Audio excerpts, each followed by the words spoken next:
ਗੁਰਦੁਆਰਾ ਗੁਰੂ Nanak mission centre Brampton ਵਿਖੇ ਨਵੀਂ ਇਮਾਰਤ ਦੀ ਉਸਾਰੀ ਦਾ ਰੱਖਿਆ ਗਿਆ ਨੀਂਹ ਪੱਥਰ। ਕਿਸਾਨਾਂ ਵੱਲੋਂ ਭਾਜਪਾ ਉਮੀਦਵਾਰਾਂ ਦੇ ਘਰਾਂ ਦਾ ਘਿਰਾਓ। ਚੋਣਾਂ ਤੋਂ ਪਹਿਲਾਂ ਸੌਦਾ ਸਾਧ ਡੇਰਾ ਮੁਖੀ ਨੂੰ ਡੇਰਾ ਪ੍ਰਬੰਧਕ ਰਣਜੀਤ ਸਿੰਘ ਕਤਲ ਕੇਸ ਵਿੱਚ ਕੀਤਾ ਗਿਆ ਬਰੀ। ਬੀਤੇ ਕੱਲ੍ਹ ਗੁਰਦੁਆਰਾ ਗੁਰੂ ਨਾਨਕ ਮਿਸ਼ਨ ਸੈਂਟਰ ਬਰੈਂਪਟਨ ਦੀ ਨਵੀਂ ਇਮਾਰਤ ਦੀ ਉਸਾਰੀ ਦਾ ਨੀਂਹ ਪੱਥਰ ਰੱਖਿਆ ਗਿਆ। $15 ਮਿਲੀਅਨ ਦੀ ਕੀਮਤ ਨਾਲ ਗੁਰਦੁਆਰਾ ਸਾਹਿਬ ਦੀ ਵਿਸ਼ਾਲ ਅਤੇ ਸੁੰਦਰ ਨਵੀਂ ਇਮਾਰਤ ਉਸਾਰੀ ਜਾ ਰਹੀ ਹੈ। ਗੁਰਦੁਆਰਾ ਗੁਰੂ ਨਾਨਕ ਮਿਸ਼ਨ ਸੈਂਟਰ ਪੰਥਕ ਗਤੀਵਿਧੀਆਂ ਦਾ ਅਹਿਮ ਕੇਂਦਰ ਹੈ ਅਤੇ ਸਿੱਖ ਸੰਘਰਸ਼ ਨੂੰ ਸਮਰਪਿਤ ਹੈ। ਧਾਰਮਿਕ ਪ੍ਰਚਾਰ ਦੇ ਨਾਲ-ਨਾਲ ਗੁਰਦੁਆਰਾ ਸਾਹਿਬ ਦੀ ਸਟੇਜ ਸਿੱਖਾਂ ਦੇ ਰਾਜਸੀ ਨਿਸ਼ਾਨੇ ਦੇ ਪ੍ਰਚਾਰ ਦੀ ਵੀ ਥਾਂ ਹੈ। ਇਮਾਰਤ ਦੀ ਕਾਰ ਸੇਵਾ ਦੇ ਨੀਂਹ ਪੱਥਰ ਰੱਖਣ ਸਮੇਂ ਓਨਟਾਰੀਓ ਸੂਬੇ ਦੇ transport minister Prabhmeet Singh Sarkaria, member parliament Ruby Sahota, Brampton ਦੇ deputy mayor Harkirat Singh, committee member Balkaran Singh ਅਤੇ ਪ੍ਰਿਤਪਾਲ ਸਿੰਘ ਚੱਠਾ ਨੇ ਪਹਿਲਾ ਟੱਕ ਲਾਇਆ। ਸਭ ਤੋਂ ਪਹਿਲਾਂ ਮੈਂ ਸਮੂਹ ਪ੍ਰਬੰਧਕ ਸੇਵਾਦਾਰਾਂ ਦਾ ਬਹੁਤ-ਬਹੁਤ ਧੰਨਵਾਦ ਕਰਦਾ ਤੇ ਸਾਰਿਆਂ ਨੂੰ ਬਹੁਤ ਵਧਾਈ ਦਿੰਦਾ ਹੈਗਾ ਜੋ ਕਿ ਅੱਜ ਅਨਵੇਲਿੰਗ ਜੋ ਹੋ ਰਹੀ ਆ ਇੱਥੇ ਬਹੁਤ ਹੀ ਮੈਂ ਸਮਝਦਾ ਹੈਗਾ ਇੱਕ ਵਧੀਆ ਉਪਰਾਲਾ ਕੀਤਾ ਜਾ ਰਿਹਾ ਜਿੱਥੇ ਸਾਡਾ ਇੱਕ ਹੋਰ ਸਿੱਖ ਇੰਸਟੀਟਿਊਸ਼ਨ ਜਿਹੜਾ ਹੈਗਾ ਉਹ ਬਣ ਰਿਹਾ ਆਪਣੇ ਕੈਨੇਡਾ ਦੇ ਵਿੱਚ, ਅੰਟਾਰੀਓ ਦੇ ਵਿੱਚ, ਖਾਸ ਕਰਕੇ ਬਰੈਂਪਟਨ ਦੇ ਵਿੱਚ, ਕਿਉਂਕਿ ਸਾਨੂੰ ਬਹੁਤ ਜ਼ਰੂਰਤ ਹੈਗੀ ਆ ਵੀ ਆਪਣੇ ਗੁਰੂ ਘਰ ਹੋਰ ਅਸੀਂ ਆਪਣੇ ਸਥਾਨ ਜਿਹੜੇ ਬਣਾ ਰਹੇ ਹੈਗੇ। ਸਾਡੇ ਅੰਟਾਰੀਓ ਗੁਰਦੁਆਰਾ ਕਮੇਟੀ ਵੀ ਇੱਥੇ ਪ੍ਰਵਾਨ ਹੈਗੀ ਆ, ਉਹਨਾਂ ਨੇ ਵੀ ਬਹੁਤ ਵਧੀਆ ਉਪਰਾਲੇ ਕੀਤੇ ਹੈਗੇ ਆ। ਅਸੀਂ as elected representatives provincial government ਵੱਲੋਂ ਜੋ ਸਾਡੀ ਸਾਰੀ ਤਕਰੀਬਨ ਟੀਮ ਇੱਥੇ ਆਈ ਹੈਗੀ ਆ, ਅਸੀਂ ਹਮੇਸ਼ਾ ਤੁਹਾਡੇ ਸਾਰਿਆਂ ਦੇ ਨਾਲ ਮੋਢੇ ਨਾਲ ਮੋਢਾ ਜੁੜ ਕੇ ਕਮਿਊਨਿਟੀ ਦਾ ਜੋ ਵੀ ਕੰਮ, ਜੋ ਵੀ ਹੁਕਮ, ਜੋ ਵੀ ਸੇਵਾ ਲਾਈ ਜਾਂਦੀ ਹੈ ਅਸੀਂ ਹਮੇਸ਼ਾ ਪ੍ਰਵਾਨ ਕਰਦੇ ਹਾਂ। ਅਤੇ ਨਾਲ ਦੀ ਨਾਲ ਜਿੱਥੇ ਇਹੋ ਜਿਹੇ ਉਪਰਾਲੇ ਹੁੰਦੇ ਅਸੀਂ ਚਾਹੇ ਉਹ ਗਵਰਨਮੈਂਟ ਦੇ ਰਾਹੀਂ ਹੋਵੇ ਚਾਹੇ ਸਾਡੇ ਪਰਸਨਲ ਲੈਵਲ ਤੇ ਹੋਵੇ, ਅਸੀਂ ਹਮੇਸ਼ਾ ਵੱਧ ਚੜ ਕੇ ਆਪਣੀ ਸਪੋਰਟ ਕਰਾਂਗੇ ਕਿ ਉਹ ਸਾਨੂੰ ਪੋਲੀਟੀਕਲ ਲੈਵਲ ਤੇ ਵੀ ਅਤੇ ਸਾਨੂੰ ਪਰਸਨਲ ਲੈਵਲ ਤੇ ਵੀ ਇਹ ਜਿਹੜੀਆਂ ਕੰਮ ਜਿਹੜੇ ਹੈਗੇ ਆ, ਇਹ ਸੇਵਾਵਾਂ ਜਿਹੜੀਆਂ ਹੈਗੀਆਂ, ਅਸੀਂ ਕਮਿਊਨਿਟੀ ਤੋਂ ਬਗੈਰ ਕੁਛ ਨਹੀਂ ਗਏ, ਤੁਹਾਡੇ ਸਾਰਿਆਂ ਕਰਕੇ ਅਸੀਂ ਇੱਥੇ ਪਹੁੰਚੇ ਹੈਗੇ ਆ। ਸੋ ਜਦੋਂ ਇਹੋ ਜਿਹੇ ਵਧੀਆ ਕੰਮ ਜਾਂ ਜਦੋਂ ਵਧੀਆ ਇੰਸਟੀਟਿਊਸ਼ਨ ਸਾਡੇ ਬਣਦੇ ਹੈਗੇ ਕੈਨੇਡਾ ਦੇ ਵਿੱਚ, ਖਾਸ ਕਰਕੇ ਅੰਟਾਰੀਓ ਦੇ ਵਿੱਚ ਤੇ ਸਾਡੀ ਸਿਟੀ ਦੇ ਵਿੱਚ, ਸਾਨੂੰ ਬਹੁਤ ਮਾਣ ਮਹਿਸੂਸ ਹੁੰਦਾ। ਤੇ ਸੋ ਅਸੀਂ ਆਪਣੇ ਜਿੰਨੇ ਵੀ ਪ੍ਰਬੰਧਕ ਸੇਵਾਦਾਰ ਹੈਗੇ ਅਸੀਂ ਉਹਨਾਂ ਦਾ ਬਹੁਤ-ਬਹੁਤ ਧੰਨਵਾਦ ਕਰਦੇ, ਵਧਾਈਆਂ ਦਿੰਦੇ ਆ। ਅਤੇ ਨਾਲ ਦੀ ਨਾਲ ਜਿੱਥੇ ਵੀ ਆਉਣ ਵਾਲੇ ਸਮੇਂ ਦੇ ਵਿੱਚ ਸਾਡੇ ਵੱਲੋਂ, ਸਾਡੇ ਪ੍ਰੀਮੀਅਰ ਵੱਲੋਂ, ਸਾਡੀ ਗਵਰਨਮੈਂਟ ਵੱਲੋਂ ਸਪੋਰਟ ਦੀ ਲੋੜ ਹੋਵੇ, ਜਿਵੇਂ ਕਿ ਗ੍ਰੈਮ ਨੇ ਵੀ ਕਿਹਾ ਆਲਰੇਡੀ ਕਾਫੀ ਗ੍ਰਾਂਟਸ ਜਿਹੜੇ ਹੈਗੇ ਆ, ਪਰ ਹੋਰ ਵੀ ਜਿੱਥੇ ਅਸੀਂ ਸੇਵਾ ਕਰ ਸਕਦੇ ਹਾਂ, ਆਪਣਾ ਟਾਈਮ ਲਾ ਕੇ ਕਮਿਊਨਿਟੀ ਦੀ ਹੈਲਪ ਕਰ ਸਕਦੇ ਹਾਂ, ਉਹਦੇ ਵਿੱਚ ਅਸੀਂ ਹਮੇਸ਼ਾ ਸ਼ਾਮਲ ਹੋਵਾਂਗੇ। ਸੋ ਸਮੂਹ ਸੇਵਾਦਾਰਾਂ ਨੂੰ ਫਿਰ ਇੱਕ ਵਾਰੀ ਅਤੇ ਕਮਿਊਨਿਟੀ ਨੂੰ ਮੈਂ ਉਪਰਾਲਾ ਕਰਦਾ ਵੀ ਵੱਧ ਚੜ ਕੇ ਆਪਾਂ ਇਸ ਗੁਰੂ ਘਰ ਦੀ ਸੇਵਾਦਾਰਾਂ ਦੀ ਸਪੋਰਟ ਕਰੀਏ ਅਤੇ ਹੋਰ ਇੱਕ ਵਧੀਆ ਆਪਣਾ ਇੰਸਟੀਟਿਊਸ਼ਨ ਗੁਰੂ ਘਰ ਆਪਾਂ ਇੱਥੇ ਬਰੈਂਪਟਨ ਦੇ ਵਿੱਚ ਖੋਲ ਸਕੀਏ ਜੋ ਕਿ ਸਾਡੀ ਆਉਣ ਵਾਲੀ ਜਨਰੇਸ਼ਨ ਜਿਹੜੀ ਹੈਗੀ ਆ ਉਹਨਾਂ ਨੂੰ ਵੀ ਵੱਧ ਚੜ ਕੇ ਫਾਇਦਾ ਹੋਵੇ। ਸੋ ਜਿਹੜੀ ਇਹ ਬਿਲਡਿੰਗ ਬਣ ਜਾ ਰਹੀ ਆ ਇਹਦੇ ਤੇ ਤਕਰੀਬਨ 15 ਤੋਂ 17 ਮਿਲੀਅਨ ਡਾਲਰ ਦਾ ਆਪਣਾ ਖਰਚਾ ਆਉਣਾ। ਉਹਦੇ ਵਾਸਤੇ ਆਪਾਂ ਇੱਕ ਸੰਗਤ ਦੇ ਨਾਲ ਪਲਾਨ ਸ਼ੇਅਰ ਕੀਤਾ ਬਈ ਆਪਾਂ ਡੋਨੇਸ਼ਨ ਦੇ ਨਾਲ ਉਹ ਪੈਸੇ ਕਿਸ ਤਰ੍ਹਾਂ ਇਕੱਠੇ ਕਰਨੇ ਨੇ। ਤੇ ਉਹਦੇ ਵਾਸਤੇ ਮੇਰੀ ਬੇਨਤੀ ਆ ਵੀ ਆਪਾਂ ਅੱਜ ਤੋਂ ਸ਼ੁਰੂ ਕਰੀਏ ਤੇ ਉਹ ਆਪਾਂ ਸਭ ਤੋਂ ਪਹਿਲਾਂ ਤਾਂ 1000 ਫੈਮਿਲੀ ਆਪਾਂ ਲੱਭੀਏ ਜਿਹੜੀ 15,000 ਡਾਲਰ ਜਾਂ ਇਸ ਤੋਂ ਵੱਧ ਆਪਾਂ ਨੂੰ ਗੁਰਦੁਆਰਾ ਸਾਹਿਬ ਨੂੰ ਇੰਟਰਸਟ ਫ੍ਰੀ ਲੋਨ 4 ਸਾਲ ਵਾਸਤੇ ਦੇ ਸਕੇ। ਜਿਹਦੇ 2 ਸਾਲ ਦੇ ਵਿੱਚ ਬਿਲਡਿੰਗ ਬਣ ਜੂਗੀ ਤੇ ਫਿਰ ਹੌਲੀ-ਹੌਲੀ ਟਰਨ ਬਾਈ ਟਰਨ ਜਿਵੇਂ ਪੈਸੇ ਆਏ ਹੋਏ ਹੋਣਗੇ ਆਪਾਂ ਵਾਪਸ ਕਰਨੇ ਸ਼ੁਰੂ ਕਰਾਂਗੇ। ਤੇ ਜੇ ਕਿਸੇ ਵੀਰ ਭੈਣ ਭਰਾ ਨੇ ਡੋਨੇਟ ਕਰਨਾ ਆਪਣੇ ਬਿਜ਼ਨਸ ਦੇ ਵਿੱਚੋਂ ਤਾਂ ਤੁਹਾਨੂੰ ਚੈਰੀਟੇਬਲ ਟੈਕਸ ਰਸੀਦ ਗੁਰਦੁਆਰਾ ਸਾਹਿਬ ਤੋਂ ਮਿਲੂਗੀ। ਤੁਸੀਂ ਉਹ ਆਪਣੇ ਅਕਾਊਂਟੈਂਟ ਨਾਲ ਗੱਲ ਕਰਕੇ ਉਹ ਟੈਕਸ ਦੇ ਵਿੱਚ ਕਿਸ ਤਰ੍ਹਾਂ ਬੈਨੀਫਿਟ ਲੈ ਸਕਦੇ ਆ। ਤੇ ਬਹੁਤ ਫੈਸਿਲਿਟੀਜ਼ ਹੁੰਦੀਆਂ ਨੇ ਗਵਰਨਮੈਂਟ ਨੂੰ ਟੈਕਸ ਦੇਣ ਦੇ ਨਾਲ ਜੇ ਤੁਸੀਂ ਕਿਸੇ ਚੈਰੀਟੇਬਲ ਆਰਗੇਨਾਈਜੇਸ਼ਨ ਨੂੰ ਡੋਨੇਟ ਕਰਦੇ ਆ ਤੁਸੀਂ ਲੈ ਸਕਦੇ ਆ।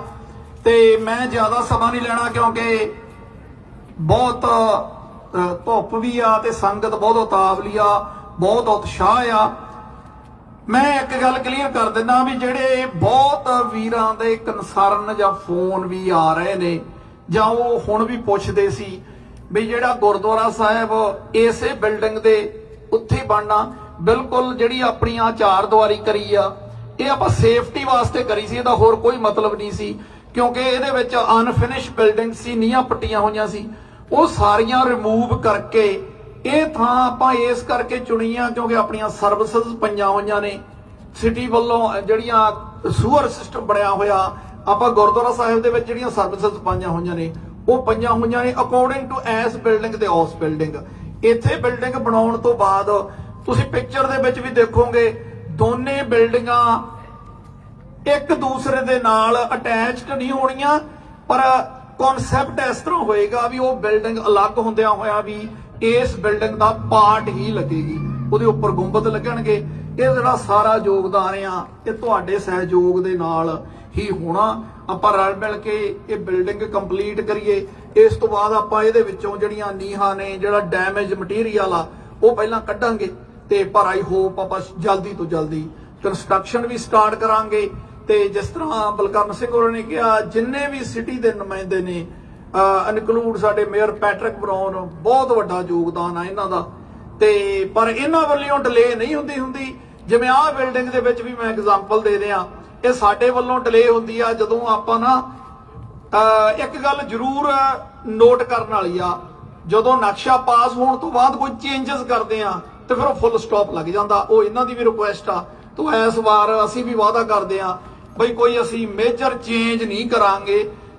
ਚੱਲਦੇ ਪ੍ਰੋਜੈਕਟ ਦੇ ਵਿੱਚ ਜੋ ਅੱਜ ਨਕਸ਼ੇ ਦੇ ਵਿੱਚ ਬਣ ਕੇ ਪਾਸ ਹੋ ਕੇ ਸਿਟੀ ਕੋਲੇ ਪਹੁੰਚ ਗਿਆ ਉਹੀ ਰੱਖਾਂਗੇ। ਤੁਹਾਡਾ ਸਾਰਿਆਂ ਦਾ ਬਹੁਤ ਬਹੁਤ ਧੰਨਵਾਦ। ਇਸ ਕਾਰਜ ਨੂੰ ਨੇਪਰੇ ਚਾੜਨ ਵਾਸਤੇ ਤੁਹਾਡੇ ਸਾਰਿਆਂ ਦੇ ਸਹਿਯੋਗ ਦੀ ਬਹੁਤ ਜ਼ਰੂਰਤ ਆ। ਸੰਗਤ ਦੇ ਸਹਿਯੋਗ ਤੋਂ ਬਿਨਾ ਇਹ ਸੰਸਥਾਵਾਂ ਕਦੇ ਵੀ ਨੇਪਰੇ ਨਹੀਂ ਚੜ੍ਹਦੀਆਂ ਹੁੰਦੀਆਂ। ਤੇ ਗੁਰੂ ਸਾਹਿਬ ਬਖਸ਼ਿਸ਼ ਕਰਨ, ਗੁਰੂ ਸਾਹਿਬ ਮਿਹਰ ਕਰਨ ਸਾਡੇ ਤੇ ਆਪਾਂ ਇਹ ਬਿਲਡਿੰਗ ਜਲਦੀ ਤੋਂ ਜਲਦੀ ਕੰਪਲੀਟ ਕਰਕੇ ਇੱਕ ਆਲੀਸ਼ਾਨ ਗੁਰਦੁਆਰਾ ਸਾਹਿਬ ਜਿਹੜਾ ਪੰਥ ਦੀ ਆਜ਼ਾਦੀ ਦੀ ਪੰਥਕ ਸੋਚ ਰੱਖਣ ਵਾਲਾ ਹੋਵੇ ਉਹ ਸੰਸਥਾ ਬਣ ਸਕੇ। ਮੈਂ ਗੁਰੂ ਨਾਨਕ ਮਿਸ਼ਨ ਸੈਂਟਰ ਦਾ ਵੀ ਥੈਂਕ ਯੂ ਕਰਦਾ ਹਾਂ, ਧੰਨਵਾਦ ਆਪਾਂ ਮੁਬਾਰਕਾਂ ਦਿੰਦੇ ਆ ਕਿ ਜਿਹੜਾ ਇਹ ਪ੍ਰੋਜੈਕਟ ਆ ਇੱਥੇ ਤੱਕ ਪਹੁੰਚ ਗਿਆ। ਸਾਡੇ ਜਿਹੜੇ ਡਰਾਇੰਗਸ ਆ ਉਹ ਵੀ ਫਾਈਨਲਾਈਜ਼ ਹੋ ਗਏ ਆ। ਸੋ ਆਪਾਂ ਆਬਵੀਅਸਲੀ ਤੁਸੀਂ ਸਾਨੂੰ ਭੇਜਿਆ, ਤੁਸੀਂ ਸਾਨੂੰ ਸਪੋਰਟ ਕਰਦੇ ਆ। ਐਤਕੀ ਸਾਡੇ ਗੁਰਪ੍ਰਤਾਪ ਸਿੰਘ ਤੂਰ, ਨਵਜੀਤ ਕੌਰ ਬਰਾੜ ਵੀ ਇਲੈਕਟਡ ਹੋਏ ਆ ਤੇ ਆਫ ਕੋਰਸ ਸਾਡਾ ਇਹ ਵਾਅਦਾ ਹੈਗਾ ਆ ਤੇ ਆਪਾਂ ਪੂਰੀ ਸਪੋਰਟ ਕਰੋਗੇ, ਸਾਥ ਦੋਗੇ। ਆਪਾਂ ਵੀ ਬਹੁਤ ਲੰਬੇ ਸਮੇਂ ਤੋਂ ਇਸ ਕਮਿਊਨਿਟੀ ਦੇ ਵਿੱਚ ਜੇ ਦੇਖੀਏ ਖਾਸ ਕਰਕੇ ਇਸ ਕਮਿਊਨਿਟੀ ਦੀ ਵੀ ਮੰਗ ਸੀਗੀ ਕਿ ਜਿਹੜਾ ਗੁਰਦੁਆਰਾ ਆ ਇਹ ਫਾਈਨਲਾਈਜ਼ ਹੋਵੇ, ਇਹ ਬਣੇ। ਸੋ ਜਿਹੜੇ ਕਮੇਟੀ ਆ ਮੁੱਖ ਸੇਵਾਦਾਰ ਆ ਆਪਾਂ ਉਹਨਾਂ ਦਾ ਵੀ ਥੈਂਕ ਯੂ ਕਰਨਾ ਚਾਹੁੰਦੇ ਆ। ਜਦੋਂ ਸਾਡੇ ਕਮਿਊਨਿਟੀ ਦੇ ਵਿੱਚ ਕੋਈ ਨਾ ਕੋਈ ਮਸਲਾ ਆਉਂਦਾ, ਭਾਵੇਂ ਸਾਡੇ ਕਿਸਾਨ ਅੰਦੋਲਨ ਵੇਲੇ, ਭਾਵੇਂ ਹੋਰ ਵੀ ਪੰਥਕ ਇਸ਼ੂਜ਼ ਹੋਣ, ਗੁਰੂ ਨਾਨਕ ਮਿਸ਼ਨ ਸੈਂਟਰ ਹਮੇਸ਼ਾ ਸਪੋਰਟ ਕਰਦੇ ਆ, ਅੱਗੇ ਹੁੰਦੇ ਆ, ਲੀਡਰਸ਼ਿਪ ਰੋਲ ਲੈਂਦੇ ਆ। ਮੋਟਰਸਾਈਕਲ ਦਾ ਇਸ਼ੂ ਵੀ ਹੋਵੇ ਹਮੇਸ਼ਾ ਸਾਥ ਦਿੰਦੇ ਆ, ਕਮਿਊਨਿਟੀ ਦਾ ਪੂਰੀ ਸਪੋਰਟ ਕਰਦੇ ਆ। ਸੋ ਆਪਾਂ ਹੁਣ ਇਸ ਪ੍ਰੋਜੈਕਟ ਫਤਿਹ ਕਰਨਾ ਆ, ਆਪਾਂ ਪੂਰੀ ਸਪੋਰਟ ਕਰਾਂਗੇ। ਸਿਟੀ ਵੱਲੋਂ ਆਪਾਂ ਪੂਰਾ ਸਾਥ ਦਵਾਂਗੇ behalf of myself, mayor brown ਤੇ ਪੂਰੀ ਕਾਉਂਸਲ ਵੱਲੋਂ। ਇੱਕ ਵਾਰੀ ਹੋਰ ਕਮਿਊਨਿਟੀ ਨੂੰ ਮੁਬਾਰਕਾਂ ਹੋਣ ਤੇ ਆਪਾਂ ਇਹ ਜਿਹੜੇ ਗੁਰਦੁਆਰਾ ਆਪਾਂ ਸਪੋਰਟ ਕਰੀਏ ਫੰਡਿੰਗ ਦੇ ਨਾਲ ਤੇ ਹੋਰ ਵੀ ਵਾਲੰਟੀਅਰ ਸਰਵਿਸਿਜ਼ ਦੇ ਨਾਲ। ਕਿਸਾਨਾਂ ਦੀਆਂ ਦੋਨੋਂ ਫੋਰਮਾਂ ਦੇ ਸੱਦੇ ਉੱਤੇ ਅੱਜ ਪੰਜਾਬ ਭਰ ਵਿੱਚ ਭਾਜਪਾ ਦੇ ਪਾਰਲੀਮਾਨੀ ਚੋਣਾਂ ਦੇ ਉਮੀਦਵਾਰਾਂ ਦੇ ਘਰਾਂ ਅੱਗੇ ਕਿਸਾਨਾਂ ਵੱਲੋਂ ਵਿਸ਼ਾਲ ਧਰਨੇ ਦੇ ਕੇ ਭਾਰਤੀ ਰਾਜ ਦੇ ਕਾਰਪੋਰੇਟ ਪੱਖੀ ਵਿਕਾਸ ਮਾਡਲ ਤੇ ਖੇਤੀ ਵਿਕਾਸ ਮਾਡਲ ਨੂੰ ਰੱਦ ਕਰਕੇ ਮਨੁੱਖ ਪੱਖੀ ਤੇ ਕੁਦਰਤ ਪੱਖੀ ਵਿਕਾਸ ਮਾਡਲ ਲਿਆਉਣ ਤੇ ਕਿਸਾਨ ਮੋਰਚੇ ਦੀਆਂ ਮੰਗਾਂ ਮੰਨਣ ਦੀ ਮੰਗ ਕੀਤੀ ਗਈ।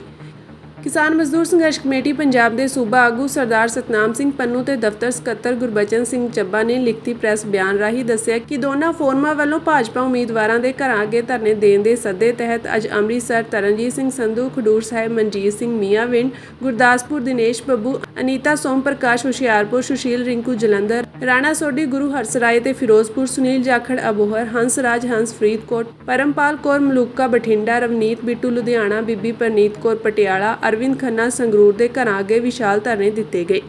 ਇਨ੍ਹਾਂ ਧਰਨਿਆਂ ਵਿੱਚ ਇਕੱਠਾਂ ਨੂੰ ਸੰਬੋਧਨ ਕਰਦਿਆਂ ਕਿਸਾਨ ਆਗੂਆਂ ਨੇ ਕਿਹਾ ਕਿ ਪਿਛਲੇ 77 ਸਾਲਾਂ ਤੋਂ ਦੇਸ਼ ਵਿੱਚ ਪਾਰਲੀਮਾਨੀ ਚੋਣਾਂ ਰਾਹੀਂ ਚੱਲ ਰਹੇ ਭਾਰਤੀ ਰਾਜ ਅਸਲ ਵਿੱਚ ਸਰਮਾਏਦਾਰਾਂ ਦੀ ਤਾਨਾਸ਼ਾਹੀ ਹੈ। ਹਰ ਇੱਕ ਹਾਕਮ ਨੇ ਸੱਤਾ ਪ੍ਰਾਪਤ ਕਰਕੇ ਕਾਰਪੋਰੇਟ ਦੇ ਹੱਕ ਵਿੱਚ ਨੀਤੀਆਂ ਬਣਾਈਆਂ ਹਨ। 99% ਕਿਸਾਨ ਮਜ਼ਦੂਰ, ਛੋਟੇ ਦੁਕਾਨਦਾਰ, ਛੋਟੇ ਵਪਾਰੀ ਤੇ ਕਿਰਤੀ ਕਾਮੇ ਕਦੇ ਵੀ ਭਾਰਤੀ ਰਾਜ ਦੇ ਏਜੰਡੇ ਉੱਤੇ ਨਹੀਂ ਰਹੇ ਹਨ। ਇਨ੍ਹਾਂ ਨੀਤੀਆਂ ਦੇ ਸਿੱਟੇ ਵਜੋਂ ਅੱਜ 22 ਘਰਾਣਿਆਂ ਕੋਲ 70 ਕਰੋੜ ਲੋਕਾਂ ਜਿੰਨੀ ਦੌਲਤ ਜਮ੍ਹਾਂ ਹੋ ਚੁੱਕੀ ਹੈ ਤੇ ਦੇਸ਼ ਦੀ 60 ਕਰੋੜ ਏਕੜ ਜ਼ਮੀਨ ਵਿੱਚੋਂ 30 ਕਰੋੜ ਏਕੜ ਜ਼ਮੀਨ 1% ਲੋਕਾਂ ਕੋਲ ਹੈ। ਵੋਟਾਂ ਦੀ ਇਸ ਲੱਗੀ ਮੰਡੀ ਵਿੱਚ ਵੋਟਰਾਂ ਨੂੰ ਭਰਮਾਉਣ ਲਈ ਪ੍ਰਧਾਨ ਮੰਤਰੀ ਆਪਣੇ ਆਪ ਨੂੰ ਰੱਬ ਦਾ ਦੂਤ ਦੱਸ ਰਿਹਾ ਹੈ। ਉਹਨਾਂ ਕਿਹਾ ਕਿ ਜਿਸ ਦਾ ਸਿੱਧਾ ਮਤਲਬ ਇਹ ਹੈ ਕਿ ਮੈਨੂੰ ਰੱਬ ਨੇ ਕਾਰਪੋਰੇਟ ਪੱਖੀ ਵਿਕਾਸ ਮਾਡਲ ਤੇ ਕਾਰਪੋਰੇਟ ਪੱਖੀ ਖੇਤੀ ਮਾਡਲ ਲਾਗੂ ਕਰਨ ਲਈ ਭੇਜਿਆ ਹੈ, ਸੋ ਤੁਸੀਂ ਰੱਬ ਦੇ ਇਲਾਹੀ ਹੁਕਮ ਦਾ ਪਾਲਣ ਕਰੋ। ਇਸ ਲਈ ਇਸ ਭਾਰਤੀ ਰਾਜ ਦੇ ਖਾਸੇ ਨੂੰ ਸਮਝ ਕੇ ਸਾਨੂੰ ਆਪਣੇ ਜਥੇਬੰਦਕ ਤਾਕਤ ਤੇ ਸਿਰੜੀ ਸੰਘਰਸ਼ ਉੱਤੇ ਟੇਕ ਰੱਖਣੀ ਚਾਹੀਦੀ ਹੈ। ਕਿਸਾਨ ਆਗੂਆਂ ਨੇ ਚੱਲ ਰਹੇ ਦੇਸ਼ ਵਿਆਪੀ ਅੰਦੋਲਨ ਨੂੰ ਮਜ਼ਬੂਤ ਕਰਨ ਉੱਤੇ ਜ਼ੋਰ ਦਿੰਦਿਆਂ ਕਾਰਪੋਰੇਟ ਪੱਖੀ ਵਿਕਾਸ ਮਾਡਲ ਤੇ ਖੇਤੀ ਵਿਕਾਸ ਮਾਡਲ ਨੂੰ ਰੱਦ ਕਰਕੇ ਕੁਦਰਤ ਤੇ ਮਨੁੱਖ ਪੱਖੀ ਵਿਕਾਸ ਮਾਡਲ ਲਾਗੂ ਕਰਨ ਤੇ ਕਿਸਾਨ ਮਜ਼ਦੂਰ ਮੋਰਚੇ ਦੀਆਂ MSP ਦੀਆਂ ਗਰੰਟੀਆਂ ਕਾਨੂੰਨ ਬਣਾਉਣ ਸਮੇਤ ਸਾਰੀਆਂ ਮੰਗਾਂ ਤੁਰੰਤ ਮੰਨਣ ਦੀ ਮੰਗ ਕੀਤੀ ਤੇ ਭਾਜਪਾ ਦੇ ਆਗੂਆਂ ਵੱਲੋਂ ਦੇਸ਼ ਤੇ ਪੰਜਾਬ ਵਿਰੋਧੀ ਦਿੱਤੇ ਜਾ ਰਹੇ ਬਿਆਨਾਂ ਦੀ ਵੀ ਸਖਤ ਨਿਖੇਧੀ ਕੀਤੀ। 28 ਤਰੀਕ ਨੂੰ ਥਰੂ ਆਊਟ ਪੰਜਾਬ ਤੇ ਹਰਿਆਣਾ, ਪੰਜਾਬ ਦੇ ਵਿੱਚ ਜਿੰਨੇ ਵੀ ਜਿਹੜੇ ਭਾਜਪਾ ਦੇ ਉਮੀਦਵਾਰ ਨੇ ਉਹਨਾਂ ਉਮੀਦਵਾਰਾਂ ਦੇ ਘਰਾਂ ਅੱਗੇ ਜਿਹੜਾ ਵਾ ਇੱਕ ਦਿਨ ਦਾ ਮੋਰਚਾ ਲਾਇਆ ਜਾਊਗਾ। ਉਹਦੇ ਤਹਿਤ ਹੀ ਤੁਸੀਂ ਦੇਖ ਰਹੇ ਹੋ ਅੱਜ ਅਸੀਂ ਅੰਮ੍ਰਿਤਸਰ ਤਰਨਜੀਤ ਸਿੰਘ ਜੀ ਸੰਧੂ ਉਹਨਾਂ ਦੇ ਘਰ ਅੱਗੇ ਜਿਹੜਾ ਵਾ ਅੱਜ ਦਾ ਪ੍ਰੋਗਰਾਮ ਕਰ ਰਹੇ ਹੈਗੇ ਆ। ਇਸੇ ਤਰ੍ਹਾਂ ਗੁਰਦਾਸਪੁਰ, ਤਰਨਤਾਰਨ, ਫਿਰੋਜ਼ਪੁਰ, ਬਠਿੰਡਾ, ਫਰੀਦਕੋਟ, ਪਟਿਆਲਾ, ਲੁਧਿਆਣਾ, ਹੁਸ਼ਿਆਰਪੁਰ ਸਾਰੇ ਲਗਭਗ 13 ਦੇ 13 ਉਮੀਦਵਾਰਾਂ ਦੇ ਖਿਲਾਫ ਜਿਹੜਾ ਵਾ ਅੱਜ ਇੱਕ ਦਿਨ ਦਾ ਪ੍ਰੋਗਰਾਮ ਹੋਊ। ਹਰਿਆਣੇ ਦੇ ਵਿੱਚ ਹਰਿਆਣੇ ਵਾਲੇ ਮੰਤਰੀਆਂ ਤੇ MLAਆਂ ਦੇ ਬਾਰ ਮੂਹਰੇ ਆਪਣਾ ਜਿਹੜਾ ਪ੍ਰੋਗਰਾਮ ਕਰ ਰਹੇ ਹੈਗੇ ਨੇ। ਦੇਖੋ ਸਾਡੇ ਸਵਾਲ ਉਹੀ ਨੇ ਵੀ ਸਾਨੂੰ ਦਿੱਲੀ ਜਾ ਕੇ ਪ੍ਰਦਰਸ਼ਨ ਕਿਉਂ ਨਹੀਂ ਕਰਨ ਦਿੱਤਾ ਗਿਆ। ਅਸੀਂ ਦੇਸ਼ ਦੇ ਕਿਸਾਨ ਮਜ਼ਦੂਰ ਨਾਗਰਿਕ ਨਹੀਂ ਹੈਗੇ, ਸਾਡਾ ਅਧਿਕਾਰ ਨਹੀਂ ਬਣਦਾ ਹੈਗਾ ਵੀ ਅਸੀਂ ਦਿੱਲੀ ਜਾ ਕੇ ਪ੍ਰਦਰਸ਼ਨ ਕਰੀਏ। ਦੂਜਾ ਹੈਗਾ ਸਾਡੇ ਤੇ ਅਰਧ ਸੈਨਿਕ ਫੋਰਸ ਲਾ ਕੇ ਜਿਵੇਂ ਤਾਕਤ ਦੀ ਵਰਤੋਂ ਕੀਤੀ ਗਈ ਆ, ਕਦੇ ਵੀ ਕਿਸਾਨ ਅੰਦੋਲਨ ਤੇ ਅਰਧ ਸੈਨਿਕ ਫੋਰਸ ਨਹੀਂ ਲਾਏ ਗਏ। ਇਹ ਤੋਂ ਗਾਂ ਉਸ ਜ਼ਬਰ ਦੇ ਵਿੱਚ ਸਾਡੇ ਤੇ ਬੁਲਟ ਦੀਆਂ ਗੋਲੀਆਂ, SLR ਦੇ ਫਾਇਰ, 12 ਬੋਰ ਦੇ ਫਾਇਰ, ਰਬੜ ਦੀਆਂ ਗੋਲੀਆਂ, ਹੰਝੂ ਗੈਸ, ਡਰੋਨ ਦੇ ਉੱਤੋਂ 에ਅਰ ਗਰਾਊਂਡ ਬ੍ਰੈਸਟ ਤੱਕ ਵਰਤੀ ਗਈ, ਜ਼ਹਿਰੀਲੀਆਂ ਗੈਸਾਂ ਵਰਤੀਆਂ ਗਈਆਂ ਜਿਹਦੇ ਨਾਲ 450 ਕਿਸਾਨ ਜ਼ਖਮੀ ਹੋ ਗਿਆ। ਇਹਦੇ ਨਾਲ ਦੀ ਨਾਲ ਤਕਰੀਬਨ 10 ਦੇ ਕਰੀਬ ਕਿਸਾਨ ਜਿਹੜੇ ਨੇ ਗੰਭੀਰ ਜ਼ਖਮੀ ਨੇ, ਜਿਨ੍ਹਾਂ ਦੀਆਂ ਅੱਖਾਂ ਤੇ ਬਾਹਾਂ ਤੇ ਲੱਤਾਂ ਦੇ ਵਿੱਚ ਗੋਲੀਆਂ ਲੱਗੀਆਂ ਹੋਈਆਂ ਨੇ। ਇਹ ਔਰ ਸ਼ਹੀਦ ਸ਼ੁਭਕਰਨ ਸਿੰਘ ਜਿਹੜਾ 21-22 ਸਾਲ ਦਾ ਨੌਜਵਾਨ ਸੀ, ਉਹਦੇ ਸਿਰ 'ਚ ਗੋਲੀ ਮਾਰ ਕੇ ਉਹਨੂੰ ਸ਼ਹੀਦ ਕੀਤਾ ਗਿਆ। ਵੀ ਇਹ ਜ਼ਬਰ ਦਾ ਸਵਾਲ ਠਾਉਨੇ ਆ ਭਾਜਪਾ ਕੋਲ, ਉਹਦਾ ਜਵਾਬ ਦੇਵੇ ਵੀ ਇਹ ਕਿਉਂ ਕੀਤਾ ਗਿਆ, ਕੀ ਕਸੂਰ ਸੀਗਾ।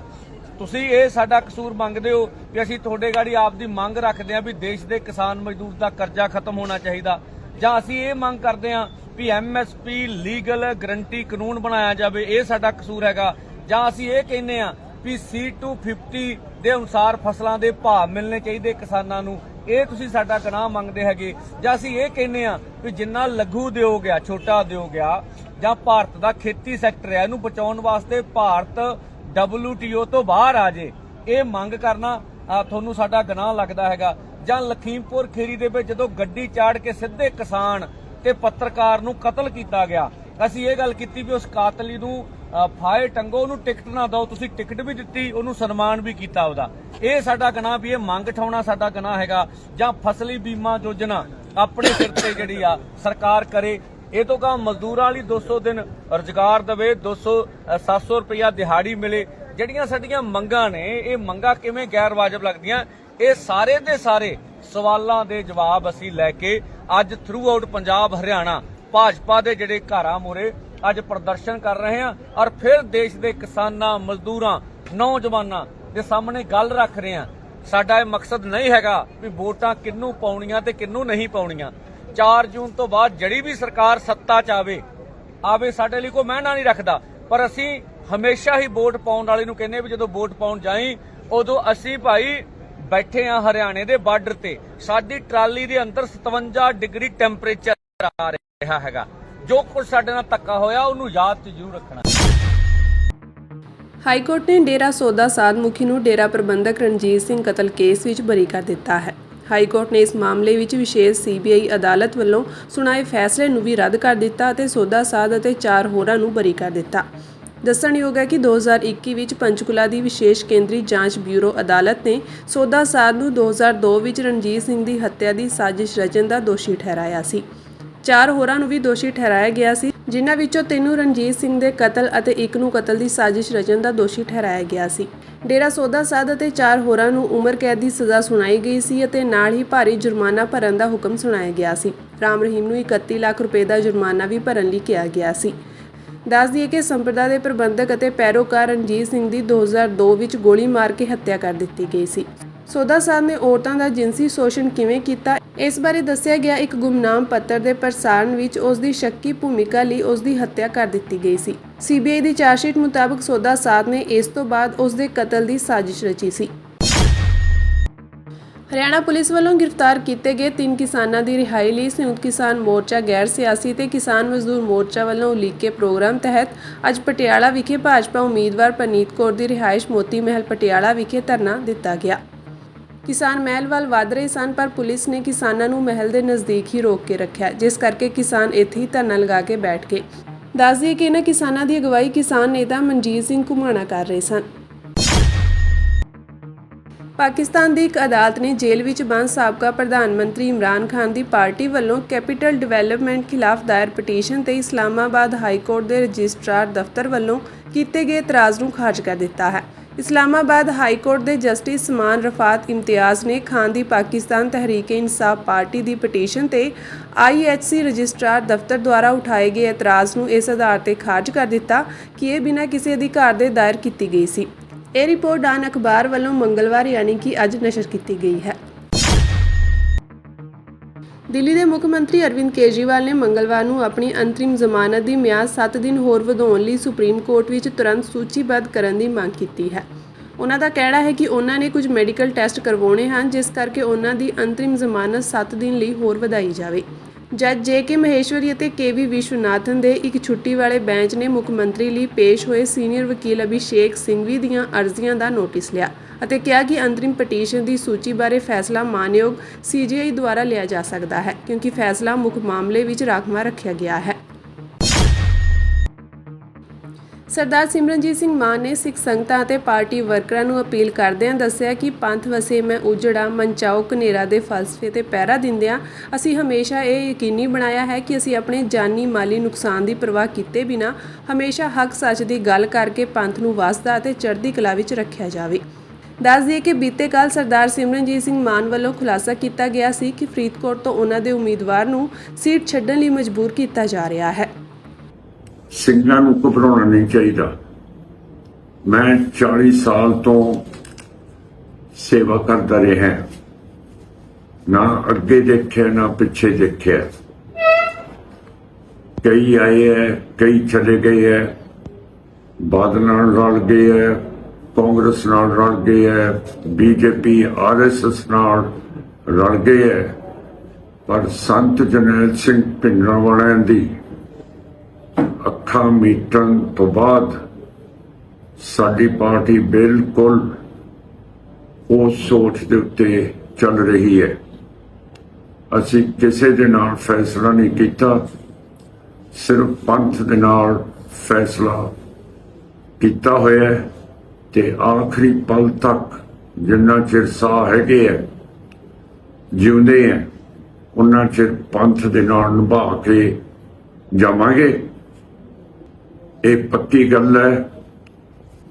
ਪੰਥ ਜਿਉਂਦਾ ਹੁੰਦਾ ਹੈ, ਅਸੀਂ ਮਰ ਜਾਂਦੇ ਹਾਂ ਤੇ ਅਸੀਂ ਪੰਥ ਨੂੰ ਹਮੇਸ਼ਾ ਜਿਉਂਦਿਆਂ ਰੱਖਿਆ, ਜੋ ਅਕਾਲੀ ਦਲ ਦਾ ਅਸੂਲ ਹੈ।